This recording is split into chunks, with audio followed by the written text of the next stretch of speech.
Ми соромимося того, чого не знаємо, тому разом з ЮНІСЕФом, експертами і друзями спробуємо розповісти все, що вам потрібно знати про менструацію. Мене звати Мішель Андраде, розпочинаємо.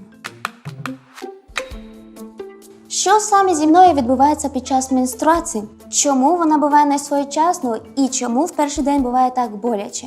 І що таке взагалі менструація? Google і подружка не розкажуть нам краще за спеціаліста, тому я запросила до нас лікаря-гінеколога Наталю Сіліну.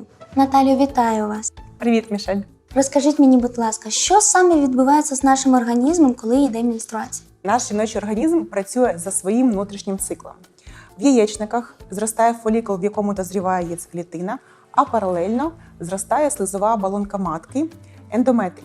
Приблизно всередину циклу відбувається овуляція, вихід яйцеклітини, і потім ця яйцеклітина спускається вниз до матки.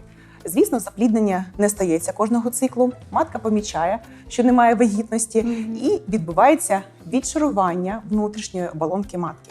За рахунок того, що ендометрій має багато судин, то, звісно, відшарування ендометрія – це і є виділення крові з матки. Розкажіть, Наталю, якщо це нормальний процес, звідки біль? Для того, щоб вигнати ендометрій зовні, матці необхідно виконати певну фізичну роботу. Треба скоротитися.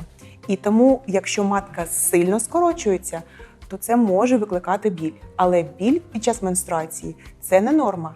Дівчина може відчувати легкий дискомфорт, але якщо кожного разу потребується використання якоїсь пігулки для зняття цього болю, це вже точно привід відправитися до гінеколога. Скільки має тривати цей цикл? Всі ми індивідуальні і, звісно, тривалість менструального цикла теж буває різною. Норма від 21 дня до 35 днів. Тобто в когось 28, в когось 24. Але треба пам'ятати, що в перші 2 роки від початку першої менструації в житті дівчини менструальний цикл може бути нерегулярним. Тобто наш головний мозок вчиться товаришувати з яєчниками, яєчник вчиться чути команди від головного мозку. Тобто нашому організму потрібно десь 2 роки для того, щоб цикли стали регулярними. Але сама менструація має бути не більше 7 діб і не менше 3 діб. Якщо так сталося, що менструальні кров'яністі виділення турбують дівчинку більше 7 діб, це вже маткова кровотеча, і це вже привід обов'язково звернутися до лікаря.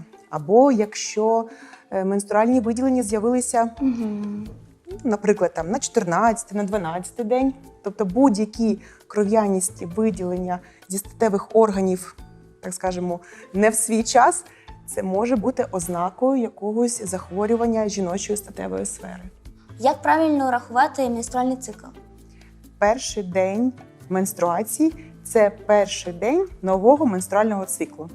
Тобто менструальний цикл – це від першого дня менструації до наступного першого дня менструації. Обов'язково відмічайте перший день нового менструального цикла, а також відмічайте всі дні вашої менструації і її рясність. Це дуже важливо, коли ви відвідуєте вашого гінеколога, він скаже, чи все ок з вашою менструацією. Менструальний календарик можна вести або за допомогою якогось аплікейшену, або це може бути звичайний паперовий календарик. А що впливає на коливання нашого циклу? Супер, гарне питання. Насправді, коливання менструального циклу можуть наставати внаслідок стресу. А що є стресом для дівчинки? Іспит. А дуже часто стрес – це самий банальний булінг, який відбувається дуже часто в наших українських школах. Неправильний сон, ці ужасні дієти з голодуванням, тобто різкий набор маси тіла або втрата різка маси тіла. Все це впливає на наш головний мозок, на наші яєчники і викликає порушення менструального циклу. Я не уявляю своє життя без спорту. Що треба робити під час менструації? Можна займатися чи ні?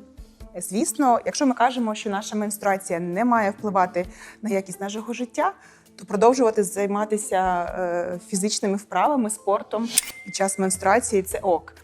В принципі, в перший день, коли менструація найрісніша, можна перетерпіти і не йти в басейн. А так, йога, пілатес, фітнес – все це є корисним для жіночого організму. І знов-таки ми пам'ятаємо, якщо є біль, то ми йдемо до лікаря, Так. а не п'ємо пігулку і йдемо в спортзал. Я зрозуміла, що спорт можна, а є щось таке, що не треба робити під час менструації? Звісно, є. Всі дні дуже важливо уникати прийому гарячих ванн та відвідування сауни. І треба більш ретельніше дбати про свою гігієну. Дивіться продовження нашої з Наталією розмови в наступному випуску. У тебе є питання щодо менструації? Якщо є, підписуйся на М-канал, щоб отримувати відповідь. А цьому відео став лайк і поділися з друзями. Це був М-канал, мене звати Мішель Андраде. До зустрічі!